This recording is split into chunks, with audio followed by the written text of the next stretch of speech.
August শোকের মাস। পাপমগ্ন নির্মম নিষ্ঠুর, তাকে পাপ থেকে মুক্ত করো কান্নাই কান্নাই।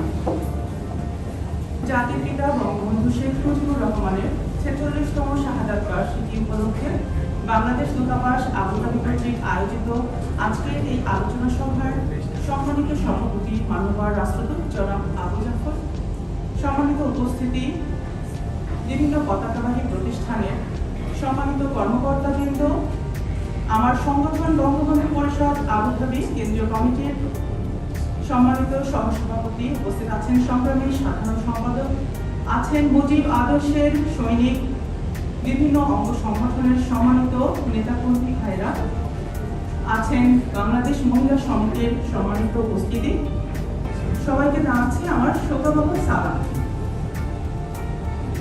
আজও বুকের ভেতরটা সহস্র আর্তনাদে আহাজারি করে ওঠে।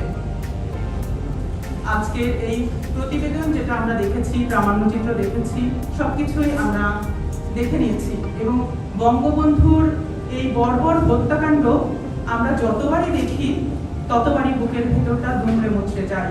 বঙ্গবন্ধুকে হত্যা করা হয়েছে শুধু তাই নয়, বঙ্গবন্ধুকে হত্যা করা হয়েছে মানে বাংলাদেশকে হত্যা করা হয়েছে, হত্যা করা হয়েছে বাংলাদেশের মানচিত্রকে। কি অন্যায় করেছিলেন বঙ্গবন্ধু? তিনি তো রাষ্ট্রীয় ক্ষমতায় ছিলেন। যদি তার কোনো ভুল ত্রুটি থেকেও থাকে তবে বিচক্ষণরা তা বিশ্লেষণ করবেন। কি অন্যায় করেছিলেন বেগম মুজিব? কি অন্যায় করেছিলেন তার পুত্রবধূরা? কি অন্যায় করেছিলেন শিশু রাসেল? কি অন্যায় করেছিলেন অন্তঃসত্ত্বা নারী? ইতিহাসের এই বর্বর হত্যাকাণ্ড নৃশংস, জঘন্য। শুধু কান্নায় নয়, কান্নার আওয়াজে প্রতিবাদ তুলি এবং এই জঘন্য হত্যাকাণ্ডের প্রতিবাদ করে আমরা এর বিচারের দাবি জানাই। যেসব পলাতক আসামিরা আছেন তাদের সকলের দৃষ্টান্তমূলক শাস্তির দাবি করছি। সান্ত্বনা শুধু একটাই, বঙ্গকন্যা মাননীয় প্রধানমন্ত্রী শেখ হাসিনার এই আজ অবধি যে সংগ্রাম, তার বাবার স্বপ্ন পূরণে তিনি যে অতন্ত্র প্রহরী হয়ে কাজ করে যাচ্ছেন, সেই স্বপ্ন পূরণে আমরাও তার পাত্র হতে পারি। আমরা যে যার জায়গা থেকে শোককে শক্তিতে রূপান্তরিত করতে পারি, আমরা সচেতন হতে পারি, কারণ দুর্বৃত্তরা কাউকে ক্ষমা করে না। বঙ্গবন্ধু ক্ষমা করে দিয়েছিলেন।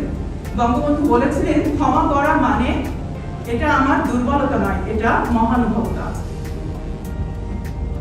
তাই কবিতার ভাষায় বলতে চাই, বীরের কখনো মৃত্যু হয় না জানি, আমরা ভুলিনি মৃত শহীদের শোক, তোমার স্বপ্নে আমরা স্বপ্ন দেখি, বাঙালি জীবনে মুক্তির কথা হোক। আজ বঙ্গবন্ধুর সপরিবার হত্যাযজ্ঞের এই ৪৬তম শাহাদাত বার্ষিকীতে শ্রদ্ধা করে স্মরণ করছি জাতির জনক বঙ্গবন্ধুকে এবং সকল বীর শহীদদেরকে। আল্লাহ রাব্বুল আলামিনের দরবারে তাদের আত্মার মাগফিরাত কামনা করছি। জয় বাংলা, জয় বঙ্গবন্ধু।